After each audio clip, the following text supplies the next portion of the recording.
Welcome! Emotions are everywhere. So how can we be smarter with our feelings? The answer is emotional intelligence, or EQ. We're delighted you're watching. Because at 6 seconds, we're working towards 1 billion people practicing the skills of emotional intelligence. Can we count you in? Here on 6 Seconds channel, you'll find practical skills for work and life, inspiration for today, and support to build a better future for all. Hello, welcome. I'm Tom, and I'm delighted to welcome you to the weekly EQ live stream on YouTube and Facebook.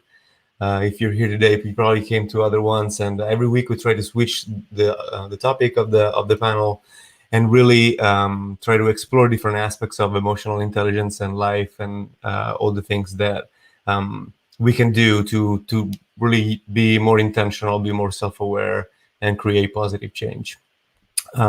This week, I wanted to show you the schedule. So as you know, this panel is part of the Grow You, which is a live set of classes that we run every week. Every week is different. This week, this is the schedule for the week. As you can see, there is a lot of classes this week around utilizing our emotions in different ways and expressing ourselves through arts. And expressing ourselves to connect with other people better. I'm delighted to have you here. And couple of announcements. So today we have a new function on YouTube. If you want to support what we do here at 6 Seconds with our live streams and our videos that we post, you can donate with Super Chat function. Let me know if that works. It's going to be our first time trying it out. And I guess it was just one announcement. And here's Josh. He's going to be the moderator for today. Well, you can have more announcements, Tom. Sure. What you got? So I'm grateful to be here with a really heartful group to share today and explore what's going on for us individually in the world today. In the US right now and all over the world as we're grappling with confronting some very serious issues of racism that I know for many people are saying, why haven't you seen this before? And for many of us, I think saying, I'm really seeing it now and it's time. So there's a lot happening, a lot of emotions and a lot of complexity. And in all of this, how do we make sense of this world that just seems to be hard to make sense of? I have to say that during this quarantine, being a musician myself, and I think it was a good time to explore art. And I think now that the emotions are so intense, likewise, it's like one way that we can express and our emotions are so intense. Yeah, and some people are doing it in music, and some in dance, and some in painting, and some in song, and some in poems, and some in some combination thereof. And so we're going to get to meet a group of panelists today who are all committed to making meaning in arts and communicating and fueling change. And it turns out, this is something that humans have done for tens of thousands of years. And so I hope today we can learn something that will help all of us kind of navigate in this complexity. So welcome everybody. And I would like to start with a question that I would like all of you to answer. And I'd like you to give a 30-second introduction along with your answer to this question. Why are you an artist? Ida, can we start with you? Yeah. So hi, everyone. So good to be here. So as background, I'm a social entrepreneur. I help build social enterprises, and I'm a coach focused on founder well-being as well as a writer and focused now on mental health. But the reason I turned to art was because of my own tough experiences with life. I was semi-paralyzed for about 5 years, between 4.5. And I was so depressed, and I contemplated taking my own life, and it was just an incredibly hard period, and art was the only way to express my emotions, and it helped me survive. So now I use art as a form of storytelling. I paint only with my hands because doctors told me I'll never use my hands. And I said, let me show them that I actually can create something, and I can create what I call beautiful art. So that's why. Thank you. I hadn't heard some of those details, although we've talked before about mental health, and I appreciate that, Ida. Jose, how about you? Hi, I'm Jose Val. I'm from Lima, Peru. I live in Miami for nearly 21 years. I started as a musician, as an artist, because I needed to express my feelings, express myself. I had a lot of anger when I was really young. I was frustrated with a lot of things, with the world, with myself. I didn't have a leadership. I didn't know where to go. So music, writing, lyrics, it was my escape. It was the way for me to, instead of crying or go out and screaming, it just translated to writing and singing. And it connect me with a lot of people, with a lot of other worlds, and I'm very blessed for that. Thank you. And so in some way, a theme emerging here. We'll see if it continues with Angelica. I just also wanted to mention all of you in the chat. Please let us know where you're coming in from. And one nice thing, panelists, is we get to meet some of the people and interact with those joining from all over the world. And so if you want to ask a question to the people who are here in the live stream, you can also ask them and they can ask you. So pretty place people from all over the world, and we'll come back and meet more of the people who are here. Angelica, why are you an artist?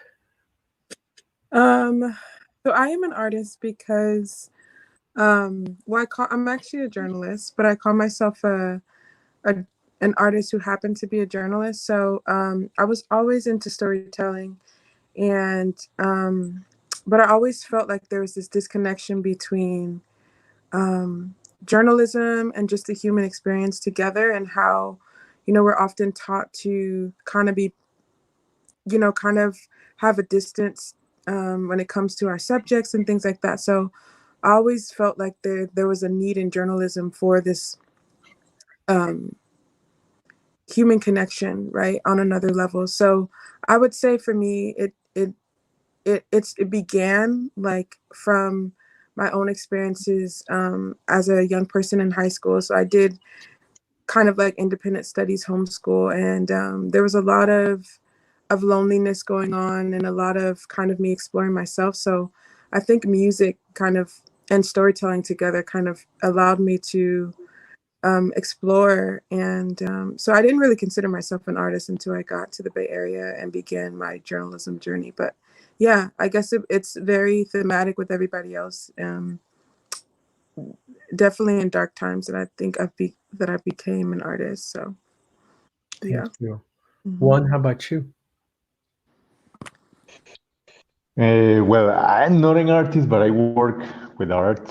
But I identify with the rest of us, of the group. It was easier for me to express myself and to somehow to understand others. And also, well, I am in Colombia. I grew up in very difficult times in the 90s in Colombia, were really violent. And for me, somehow it was easier to understand what was happening through art, through some artists, through writers, through filmmakers that were telling what was happening. So yeah, that's why it was a matter of being able to express myself and understand the world, I guess.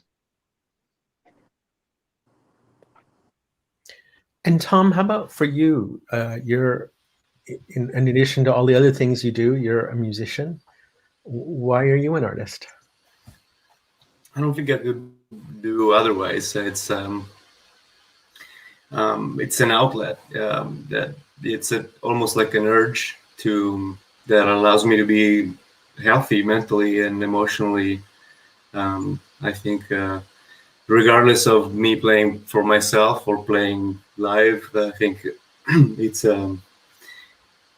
something that it's very needed for me. Thank you, Tom. So all of you, I'm just curious, and also in all of you listening or joining later on the recording, you can answer in the comments.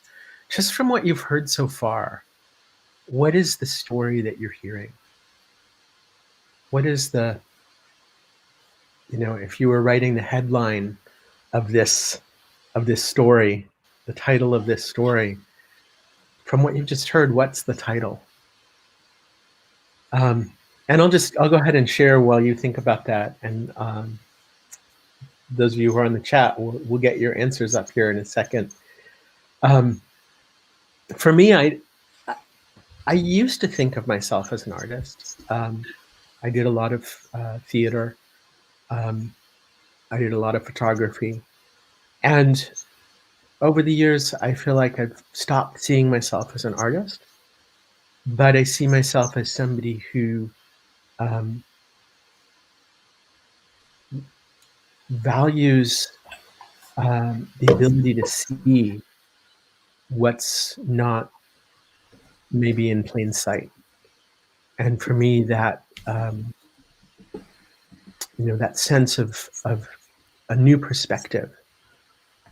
A couple of years ago, one of my children and their partner at the time and I were diving, and this partner, this young woman, is an artist, and she'd never been diving before, and it was fascinating to me to be diving with her because I saw things I had not seen. And she just was so captivated by perspectives and views. And I just followed her around underwater for an hour, trying to see the perspective that she was seeing. And it was like this totally different view of the world. Just add something to that? Please. What's beautiful or what stuck with me was this concept of creating safe spaces. Because, and I'm looking at the chat, like Nassim said, it's about expression and connection. And I saw a couple of people writing about expression, and we all talked about how we want to, it's an outlet or it's a place to express ourselves. And another question that came to me was, how safe are we to express ourselves in all components of our life? And especially if you think about which I'm really excited to dive into the more questions that we have today and the topics around the realities of today that many people don't feel safe.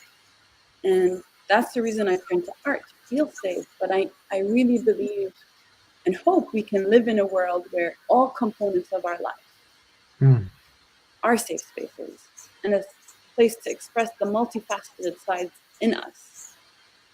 So I just want to add that. That's beautiful. Let's go to that for a minute. How safe are you feeling in the world right now to express all of who you are?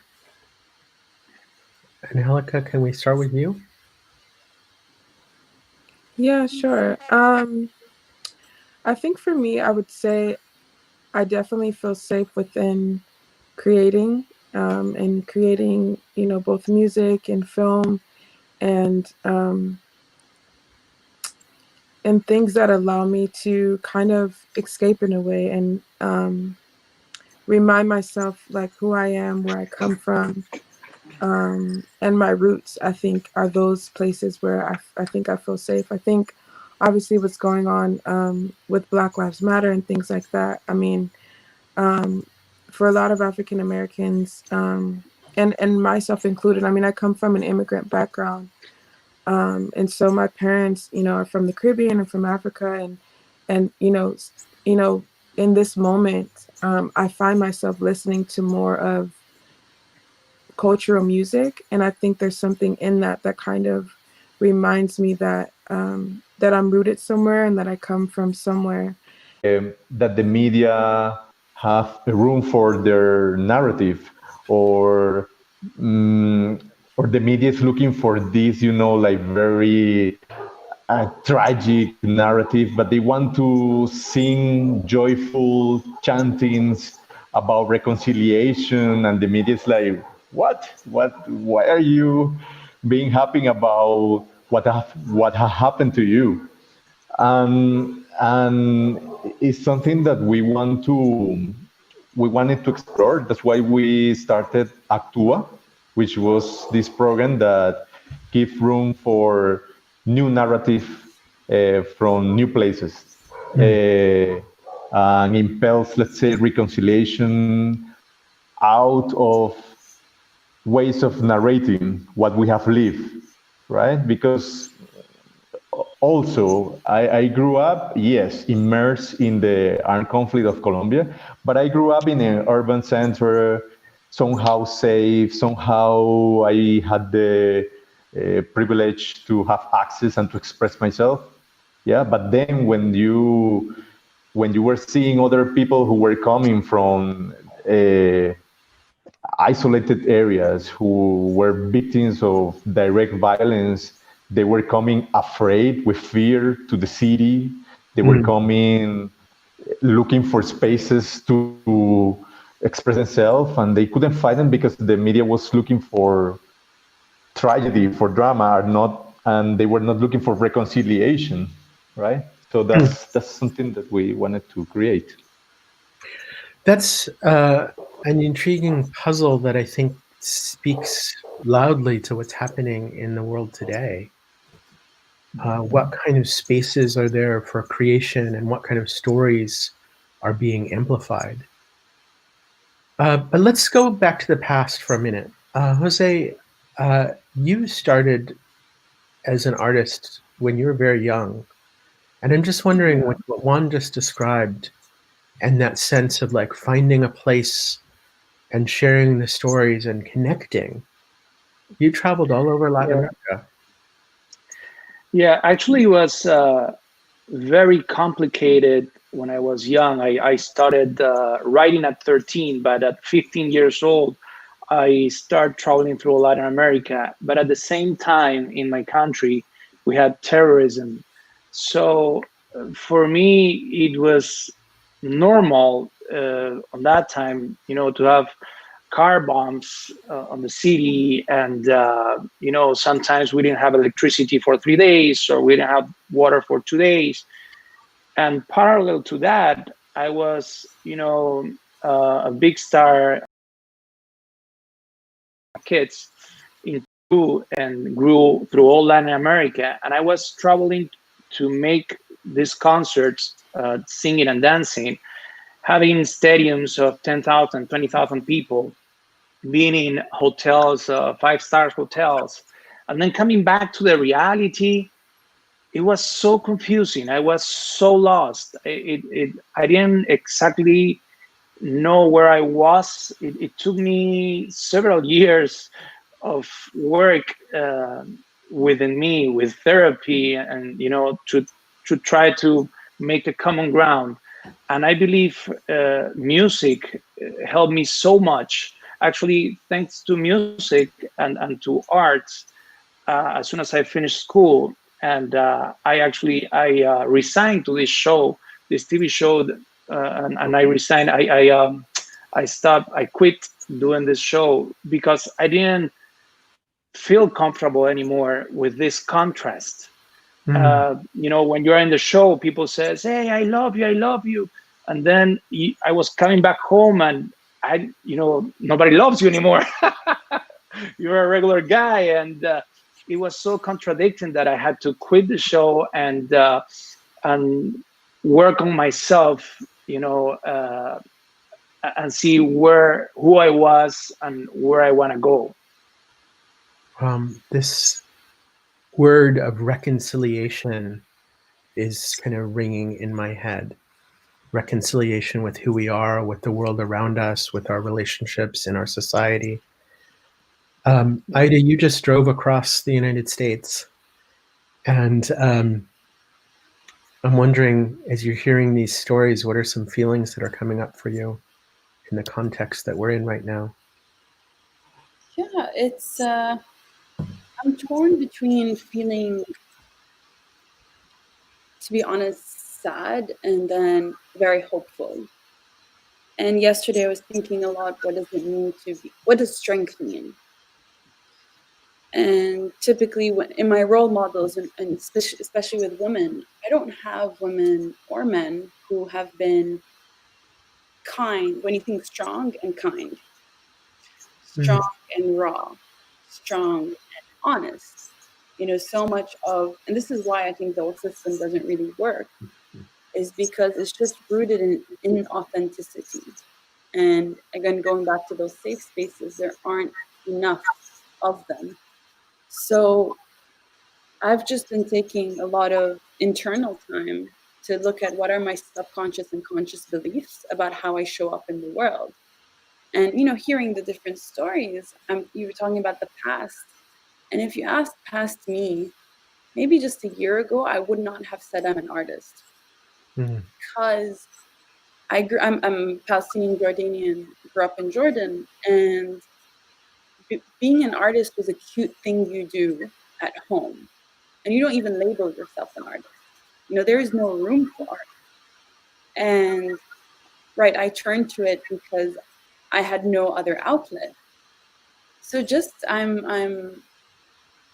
to answer your question of how do I feel in this moment and in this transition, is really I'm consciously investing in being more hopeful and not going into the narratives of the past that weren't conducive to me, and me being not just myself, but my inner circle and then the outer circle and then the world, right?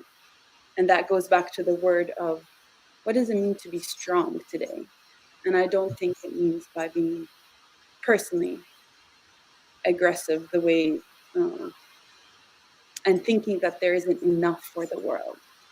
And I think art has such an important role to play in unifying people and really looking at those unconscious and conscious narratives that we carry with ourselves that many times we have not chosen, we were taught. And now, I want to come to you in this question about that Ida brought up about kind of different parts of ourselves or different parts of strength or different parts of identity that can come forward, because I know you shared with me in your work there's this interesting challenge of helping people immerse in a new perspective. Just before that, though, I just want to share a couple of comments from the chat. And I think this thread about finding something to hold on to in our lives, and finding a different kind of strength. And I think that's this connecting what's inside and what's outside, connecting these different parts of self, is a tremendous challenge in the complexity in which we live. Just can I add something just in terms of someone commented about her son losing his work during COVID. And some of the narratives that we hear is that artists get hit the most and the first lot, they lose the first income. And I want to challenge that, really, because I think it's a narrative, it's true in many fronts, but then it's also true because we keep reinvesting in that narrative. So I refuse to believe that, and I refuse to believe the narrative of the starving artist. So I will say, and I don't know how people believe and walk through life, but I believe in energy. And I kept on convincing myself that this is going to be my best sales season. And I wake up with excitement because I lost in April 100% of all my clients. And that was a devastating period for me because I didn't expect it. And I had the whole founder crisis and identity crisis. Am I a failure? But then after going through that low, I'm like, no, I have my art. I'm going to, again, it's going to be the best sales season. And truly enough, with persistence and really that positivity messaging with my own self, it was the best sales. It is the best sales season for me because people need art. they're at home. They're, you know, so I just wanted to empathize with whoever posted that, and just to call out that narrative also. Thank you. Angelica, let's go over to you about this, bringing these different perspectives together. Yeah, for sure. And I just want to add on what Ida was talking about, because I was doing another talk this week, and we were talking about just like racial reconciliation and obviously white privilege and what's going on in the world. And one of the things that I shared is around the idea of going back to faith. I mean, having faith, I believe, I think we all need to have an element of faith to believe that if we give up some type of privilege, or if we give up some type of power, that we're not going to lack something. And I think that when it comes to the fight for equality, that needs to be the root of and a huge part of our cause, because we need to believe that there's more than enough for everyone. And so having that abundant mindset, I think, is very important. And I just wanted to kind of comment that on what Ida was talking about. But yeah, so I created a medium called Visual Symphonies, and it's basically a mix of documentary film and live score. So I basically create a semi-silent documentary, and then I compose the music, and then I'm there singing it live. So I created it because I felt this disconnect between basically stories that we hear continue on the news. And one of the first stories that I produced was around police brutality. And I just felt like there was this narrative of this continual like death of Black men, and then we become desensitized to it as a society, right? So it's just another name, it's just another hashtag. And so there was a festival that was called Reimagine End of Life. And I wanted to enter the conversation around how a lot of Black men die in society. And so I wrote this score from this mother's perspective. And the score was called Who Gets to Die Today? And it really explored the idea of who are those who are able to go through the path of life and die in a way that's like, okay, they live their full life. And then the whole project was called The Removal. And it was about Black men kind of being like strategically removed from society. And so I wrote the score and I performed it, and I did it purposely because I wanted people to kind of be immersed in these emotions, because I think if you just read a newspaper, or if you just watch the news and you hear another story that is so similar to what we were always hearing, there's this, we just get desensitized to it, you know what I mean? And so I wanted people to come into a room where there's film and there's music. And we talk about how music is a universal language. Music really, literally stirs the emotions, right? So you can play a chord and it literally stirs a sad emotion and happy emotion, whatever you have the power to do that. And so, as a journalist, I was just like, I need to find a way to use music as a means to report. And I did that. And some of the things that when I perform it, like a lot of people, it's like a light comes on for them. Like I finally understand what this mother was going through. So many people come up to me and say, like, I've never felt a story. Like I didn't know that I could literally feel a story. You know what I mean? Yeah. And so, and also feeling the mother's pain. And so that's where I believe that if we can connect on those emotional levels, because I think in the end, we want to change law and we want to change policies.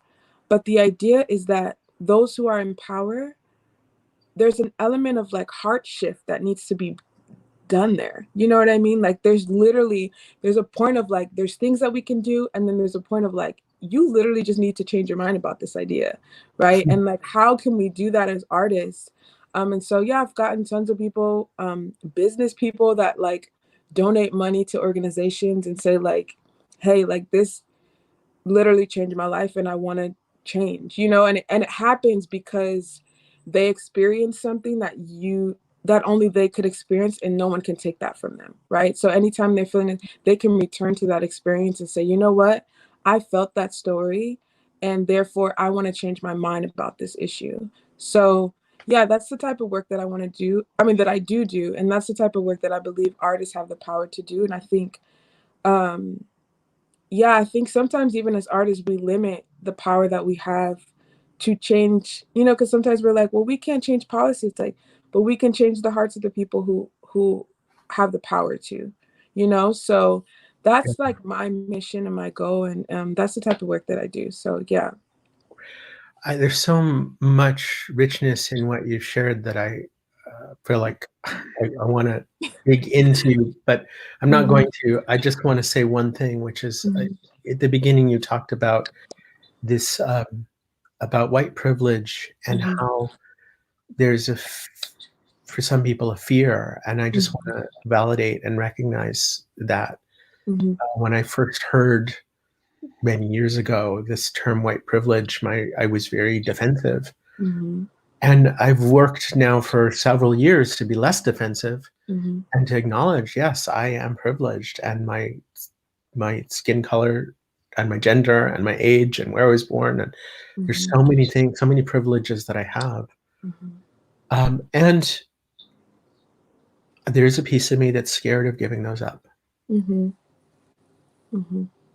Yeah. And I like, honestly, Josh, like your honesty is a beautiful thing, because I think that's where it begins, and like you said, like I think the idea of white privilege, I literally sometimes think in a way like, if I was white, what would I think? And I oftentimes think, well, I would feel weird too, because I would feel like I've worked for what I got, right? Like there's nothing that, like I worked for what I got, and it's just like you had a head start, right? And you may not have anything to do with it. And I think that sometimes in order to see different perspective, we have to literally remove ourselves from it, and we have to look at it from the outside in. And maybe that's part of what art does for us, is gives us a shift. Exactly. Juan, I'm just really curious, in Medellin, your perspective on this conversation that we're having, as somebody who's worked in this space of healing and building resilience and helping to shift perspectives to transform a society. Yeah, and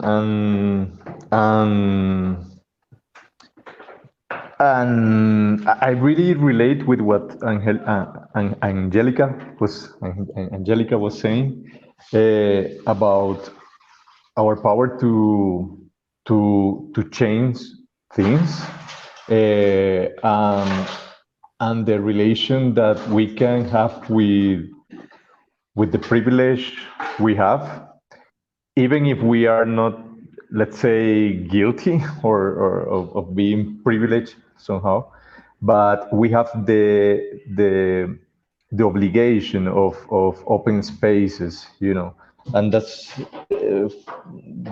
I think that's one of the main functions, let's say, or what is more useful from art, and what we have identified, and what I have identified many other artists in Colombia, that it brings like a common feel somehow, and it feels like everyone enjoys art somehow. Maybe not all narratives are included, but all spaces, like spaces, can be more massive, so the people can access to narratives that have not been heard. So we have been using that for what we call making room for healing, and that's letting the people who have been victims of armed conflict here, letting them know that they have a space for expressing the way they know how to express themselves. If they know how to sing traditional chantings, or if they know how to make community audiovisual productions, it is valid. They don't have to make like really, like elaborated artistic pieces for having space, right? So, Yeah, I want to stop you for a second because I just think this piece you shared about people feeling there was a space for their story. And yeah, because Jose, Yes. Jose, I just want to go over to you, and like you had this space for your story, but it wasn't the real story. And then have you found a new space? Well, I think I'm very blessed and fortunate because I always, in a way, I did whatever I wanted to do. Since I'm a kid, if I felt something was not right in my life, I said, okay, let's make a turn, let's make a change. Like quitting that show and then study business and then study marketing and then moving to Miami.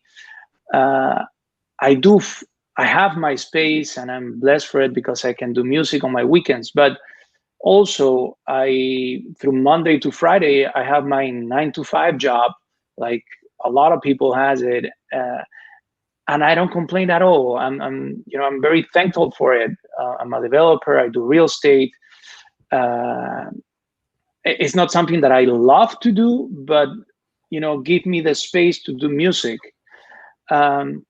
And going back a little bit to the thing before that we were talking about being resilient, and for me, music, art, always every time I was with anger or I had a lot of problems and I don't know how to deal with them, the first thing I do is grab my guitar and I sing for 2-3 hours until my hands are hurting and I don't have any more voice, and that brings me a lot of peace. Like it brings me this peace that I cannot describe. It's indescribable. And after that, I take a shower. I'm like, whoa! It's like a new day. It's a new beginning, and I think that's the way for me that I use art, to come back, to be powerful again, to see things differently from a different point of view.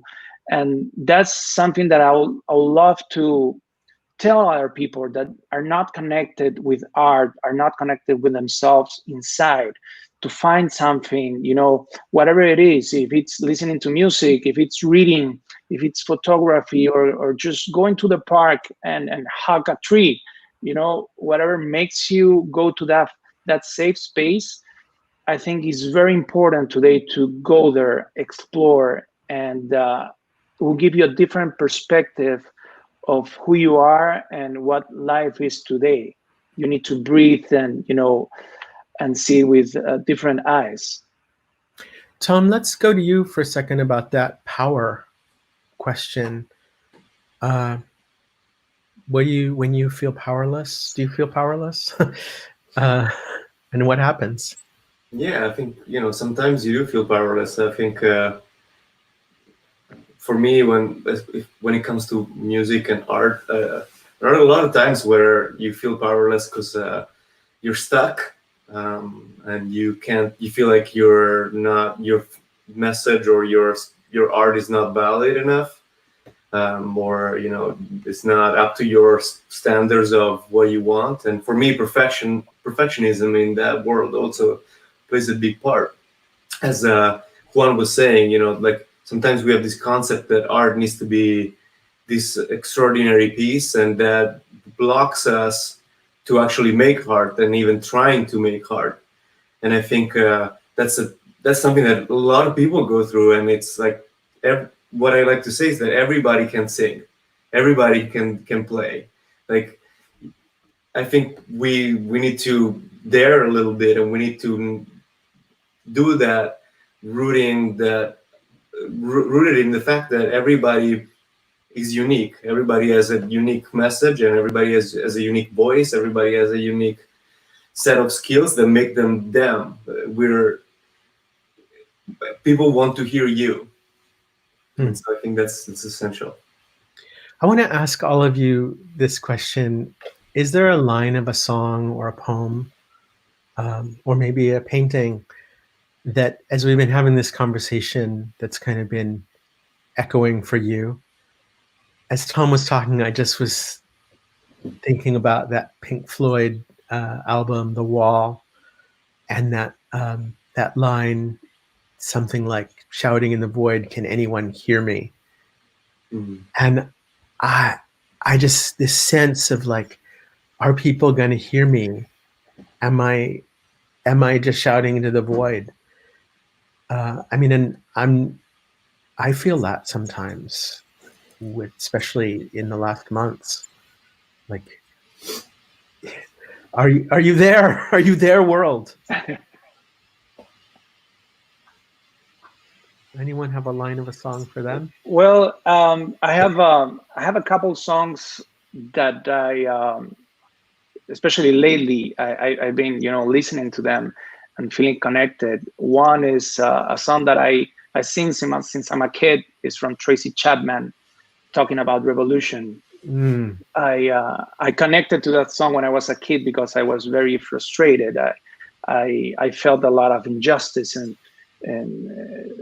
the world, and my first songs that I wrote was about injustice. Then, as growing up, I changed everything to love. But the first songs that I wrote, it was about injustice.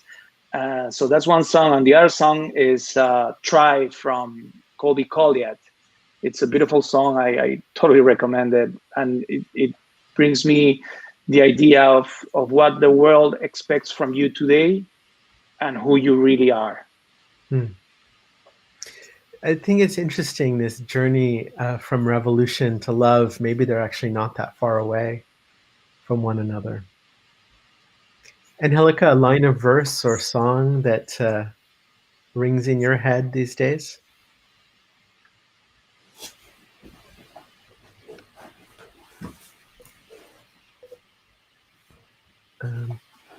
Angelica's muted. I don't know, Sean, if you need to unmute her. All right, let's go to Ida, and we'll come back. Okay. Yeah. Oh, Angelica's unmuted. All the way down. I can't. I mean, the song that I've been singing for the past few days is a score actually that I wrote for a film that I'm working on, and I'm gonna release it this week actually. But I just continue singing it, not only because I'm being asked to perform it, but it was written from a perspective to remind African Americans who they are in this moment. And it says, my people are the stars on the flag. It took a long way to get it like that. You want to take it back. Memories of the ships on the shores and the long hours we had endured won't acknowledge that. And it goes on to say, oh, but we'll call on Almighty and he'll give us strength while we're fighting. And for me, it was, I was just at Stanford singing it over their Black graduate students. They were just all lined up, and the song begins with the roll call. And I just think it's really powerful because I think in moments of darkness, like, we need to remind ourselves who we are because things get really blurry. And for me, that song was really special. I mean, I wrote it for the film, but the song was really special in general because it just reminded African Americans that what a vital role they had in building this country, right? And how the American narrative is there in place to erase everything that they have done and they have built.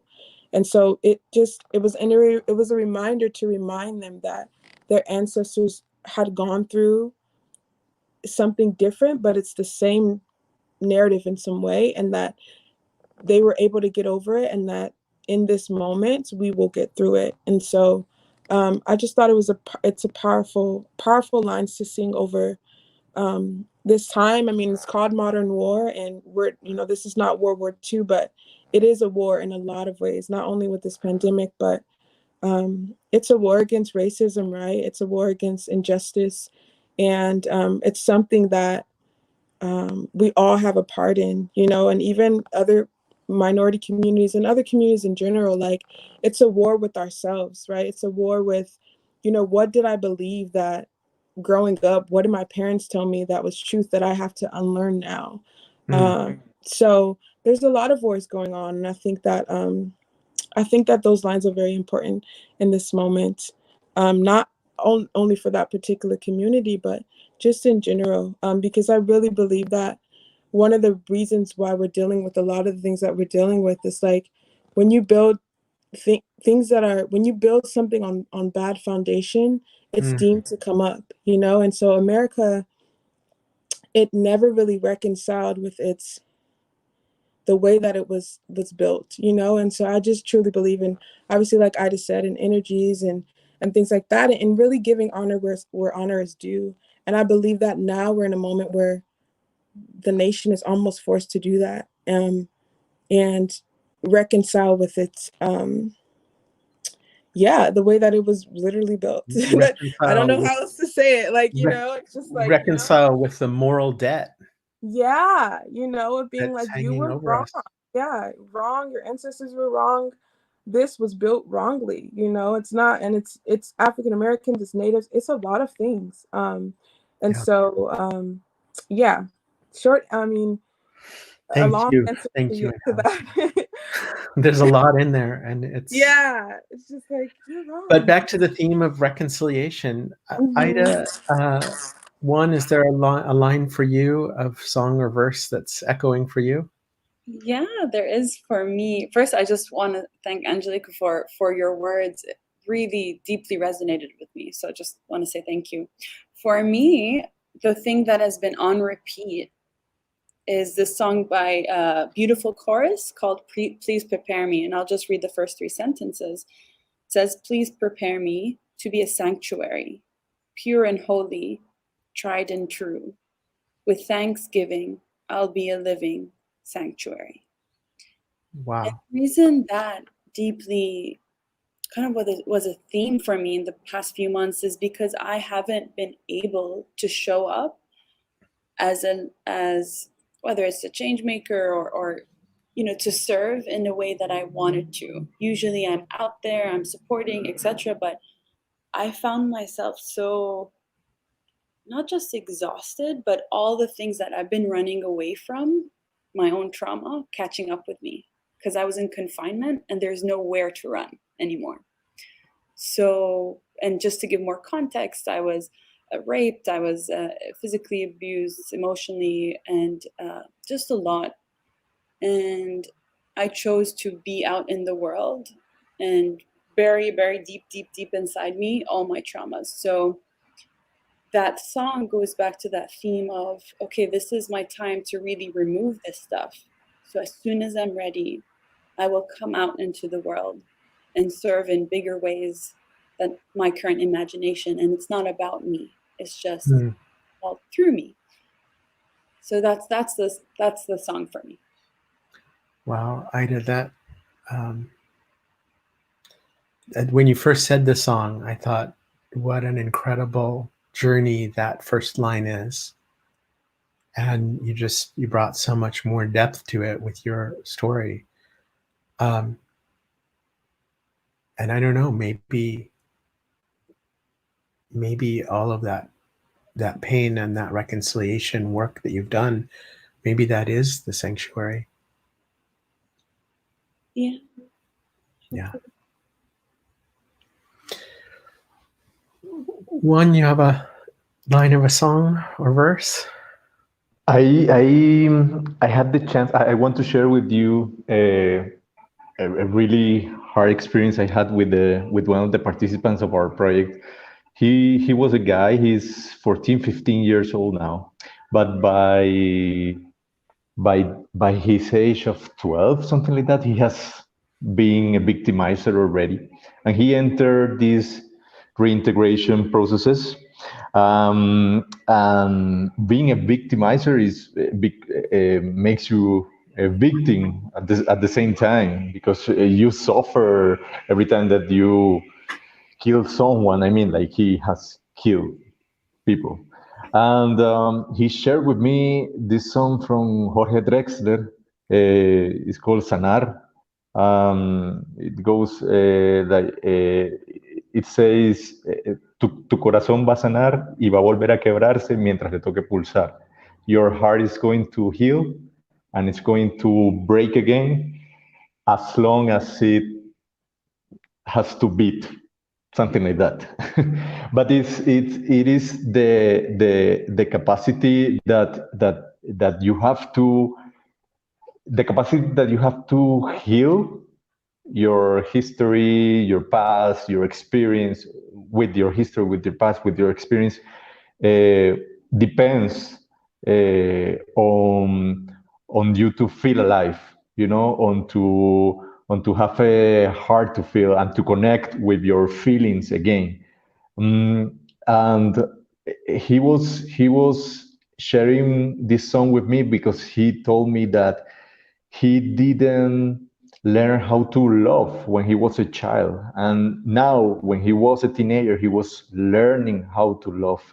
And I connected with what you were saying. You were saying that maybe revolution is not that far away from love. It for me it has all to do, revolution, with love, because when you put your work, your effort, your art at service of a revolution, is pure love, because you are fighting for the rights of everyone, fighting for maybe something that is not affecting you directly, but is affecting your brother, your sister. I mean, like your the people who share a country with you. So it's all about justice. That's love. So yeah, Justice is love. yeah, for sure. And it's about protecting the community and the context in which we live because we care. Exactly. Well, Tom, I want to hear your line of a song. And I also want to ask everybody in the chat, also on the comments, if you're watching the replay, what's the line of song or verse or poem that's echoing for you to help you find a way in this time? For these last few days, I've been thinking a lot about that Marvin Gaye song, "What's Going On." Number one, because I think it expresses so beautifully something that's so painful and like that has been going on for far too long. And but I also wanted to say that music, like, so when I started playing music when I was a teenager, I was like angry and I liked like rock and hard rock and metal to like express that. But as I grew up and I learned more about emotions and I learned how important that is for my life and for people, I really started to appreciate soul and rhythm and blues and all that stuff that wouldn't be possible to that whole stream of music. Most of music wouldn't be possible without the black music, and without people like Prince and Jimi Hendrix and D'Angelo and Stevie Wonder. And so I just wanted to say really quickly how like humbled and grateful I am to even be able to hear that music. And so thank you. Thank you, Tom.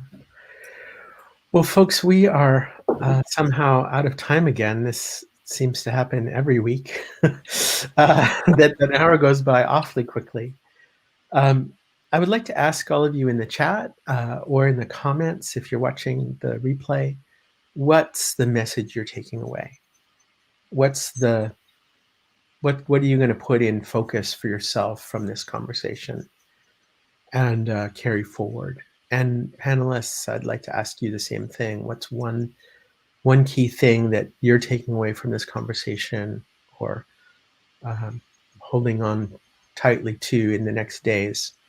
Just up to 10 words each. what's your summary statement? Whoever's ready, raise your hand. Ida. Well, it's so much, but the words that are coming to me are curiosity for the other and for the self.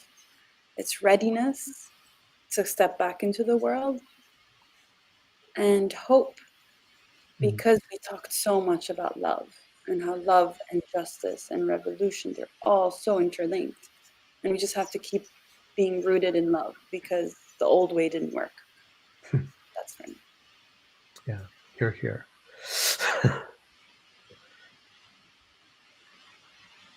Who's ready with your final sentence, Tom? I think something that I found very inspiring was the ability of creating safe spaces for art and how that helps our communities heal and express ourselves. Thank you. Sorry. Well, I connect with Aida. Is something very similar. Is explore inside of ourselves, explore in other areas, connect more with other people. Not only through art, but have more quality time with the people that you love, and listen more to others people. Like really listen, sit down and hear them, what they're saying. Right now we say hi, hello, and it stays there. So I think that's it. I'm going to just share a couple from the chat to stimulate the change of heart. And change comes from within. And art to build bridges inside ourselves and between, in one word.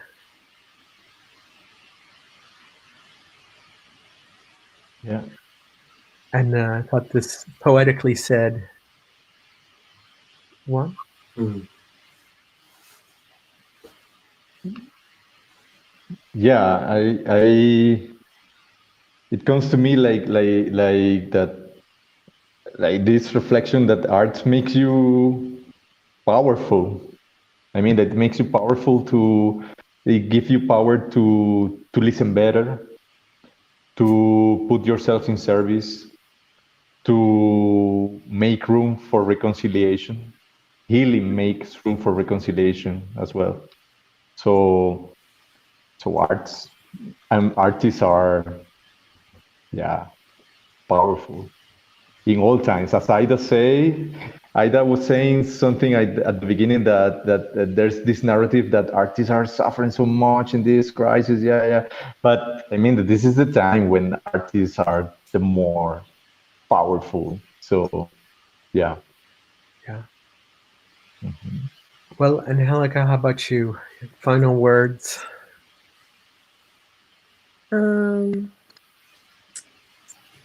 I think one line that came to me when we were just talking about art and the ability, there's a line that says, "Artists are the prophets of our time." I truly believe, like, the power of art can only uphold and tell us about what's happening in the present, but the ability to cast vision for the future.